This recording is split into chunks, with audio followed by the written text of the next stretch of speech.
mga lods, another issue na naman. Another day, another issue po ang ating pag-uusapan. Ang ating main characters for this evening ay si Cheyenne Bartolome. Cheyenne ba? Cheyenne? At saka si Mot. Kung hindi nyo kilala si Mot, siya yung nagpauso ng baliktaran na salita or yung anagram style. And of course, magaling siyang MC. Wala pa siyang talo sa battle rap. Kahit sa ang liga, siya lumapag, parati siyang panalo. In fact, naglaban sila ni Six Threat sa pangil, talo si Six Threat. Naglaban sila ni Tipsy D sa flip top nung isang taon, panalo siya versus Tipsy D. So he is a really good battle MC, and you know, he's a fairly good rapper as well, as in yung naglalabas ng hits, 'di ba? Maganda yung kanta niyang Ginto. Anyway, ang storya natin ay about sa alleged infidelity ni Mot, okay? Pero who knows, kasi maraming angles dito na pwede natin tignan. Okay, so once upon a time, nakilala niya ang isang Cheyenne Bartolome. Cheyenne ba or Miss C na lang? Si Miss C. Si Miss C ay may asawa pong rapper. Okay, so ayan siya. And you know, maganda naman si Miss C. And pero hindi ko kilala yung asawa niya, pero rapper din daw 'yon. Alright, sige, fine.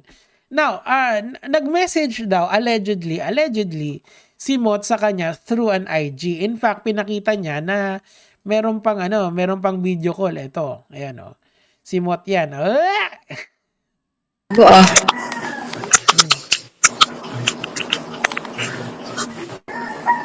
So, pinost niya yung mga private message na yan. Okay, doon pa lang red flag na. Bakit po red flag yon? Kasi po, ang pagpo-post po ng private message is illegal. Kasi nga, may tinatawag po tayong expectation of privacy sa mga ganyan. Kung magpo-post kayo ng message, dalawang party dapat yung papayag. 'Di ba? Papayag siya na oo, tapos papayag ka na i-post yung messages mo or yung recorded information. Pag hindi, edi hindi talaga pwede. Kailangan may consent. Kaya pagpansin nyo, di ba, pag ang PLDT, sinasabi nila sa inyo na recorded yung line. Kasi hindi mo pwedeng i-record ang isang conversation nang walang pahintulot nung kabilang panig. Okay? So, it's just that. Yung mga privileged communication na yan.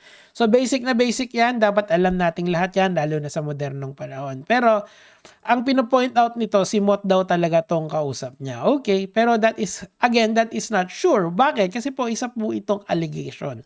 Allegation po ito na naging na gumawa ng hindi ka nais-nais si Mot sa kanyang asawa. Okay, so, just to be fair, okay, we need to be fair dito sa ating platform. Okay, so, ngayon, wala naman akong nakikitang directly lewd or directly masamang ginawa si Mot, except for the fact na ini-invite niya etong babae na to for coffee. Okay? For coffee lang naman eh. Wala namang masama magkape.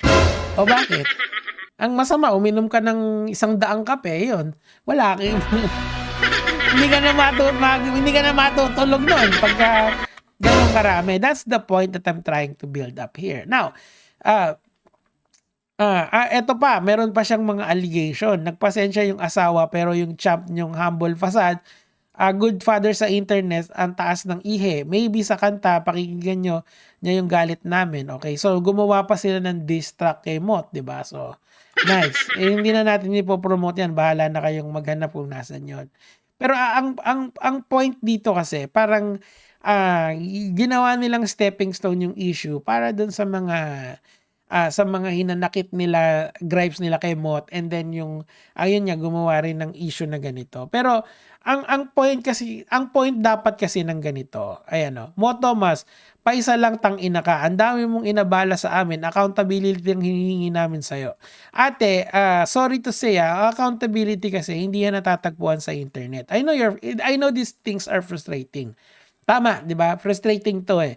Pero kung gusto mo ng totoong accountability, what you should have done is you should have gone to the courts. Ganun talaga dapat eh. Wala kaming pera eh. Pa sa NBI, mag-indirect filing kayo. Mas mabagal yung proseso, of course. Pero it's still going to be pwede naman yung dahan-dahan. Makakarating din kayo sa paroroonan nyo in just X amount of days. Sa bullshit mong galaw, ilang tao yung apektado yung peace of mind mo. Wala akong pakialam sa yung Baclaran Quiapo o Tugigaraw. Okay, so yung mga kaya. Tapos umepal pa daw si K-Ram, sabi. Ay, nako. Ngayon, yung nagbabasa kasi ko ng comment, medyo hiwalay yung mga yung mga opinion ng ibang tao. Ang problema dito, eto yung naglabas kasi siya ng private info, allegedly kay Mot daw. Okay? Kasi may VC pa silang pinakita para patunayan na na si Mot yun. Kaso parang yung mga simula kasi nito, mahirap talaga yan makapag ganyan. Ikaw ba to? Righteous One? Nadamay pa. Damay si Billion pa si Righteous One. So yung gabing yun, naisip mo yan. So, dito, meron ng konting flirtatious actions. Tapos, banda rito, nagtanong ang ating bida ng Never Been Faithful.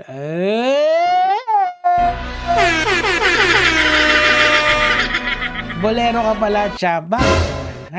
Napansin kita, tingin mo, tas syempre, nagandahan, matik. Nagandahan lang naman pala eh. Naghumanga sa iyo kagandahan. Alam nyo, kung may mga asawa na kayo, ito naman, syempre, babanatan din natin yung kabila.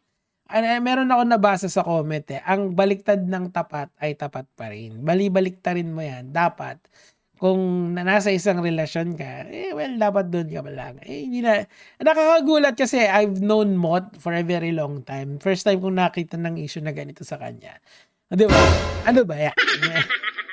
Bolero ka pala, champ. I never been unfaithful ba? Di yun bola, straight up facts.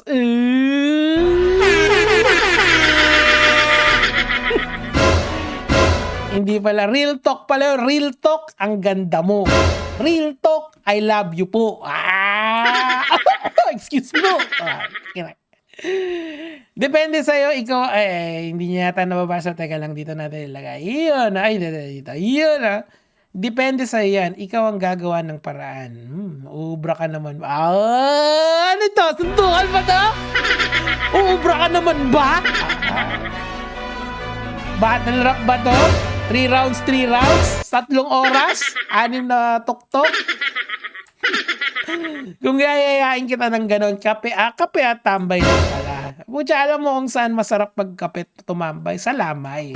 Libre biskwit, libre kape, only 40 days. Di ko naman alam din ang oras mo kung kailan ka pwede.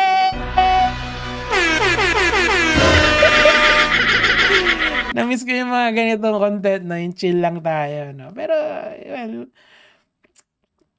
ano lang naman, baka friendly lang, di ba? Baka friendly battle lang, hindi lang score. Oh.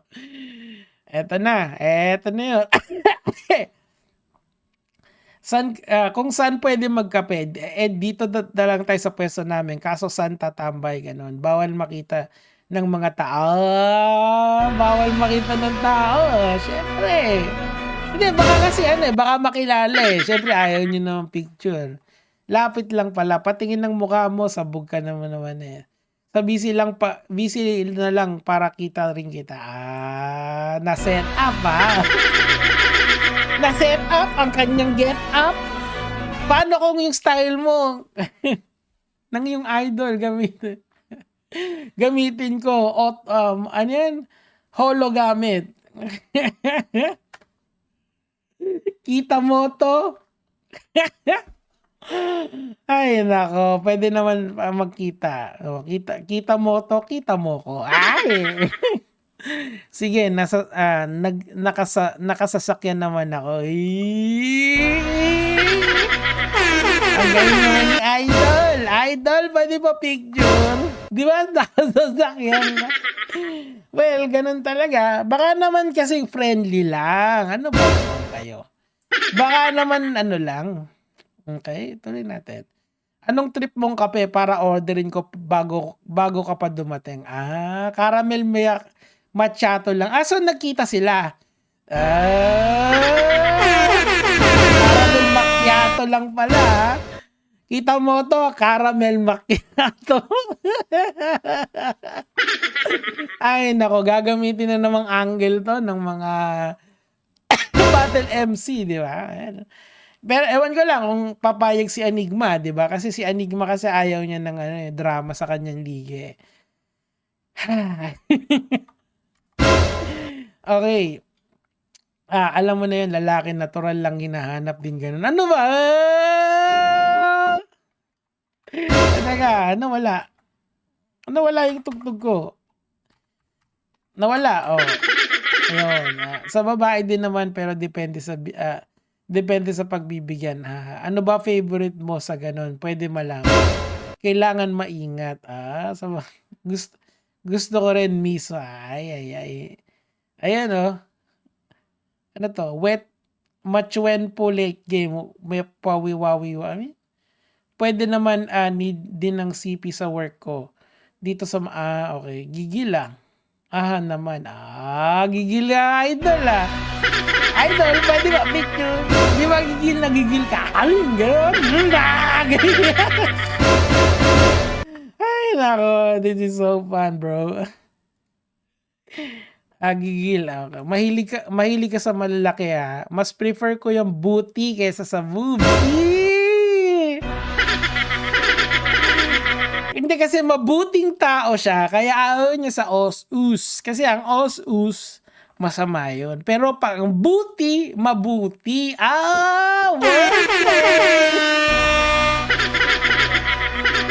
Wordplay!